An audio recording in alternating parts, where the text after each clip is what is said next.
పిల్లాడు గుక్క పెట్టి ఏడుస్తున్నా సరే హోంవర్క్ చేయలేదని పిల్లాడి చొక్కా బటన్స్ విప్పి ఒక దెబ్బ కొట్టడంతో ఎల్కేజీ చదువుతున్న ప్రణయ్ తేజ అక్కడికక్కడే చనిపోయాడు.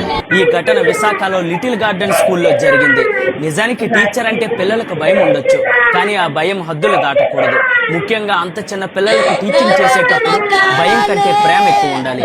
తప్పు చేస్తే మందలించాలి, చదువు చెప్పాలి, క్రమశిక్షణ నేర్పాలి, కానీ పిల్లల గుండెల్లో వణుకు పుట్టేంత భయపెట్టకూడదు.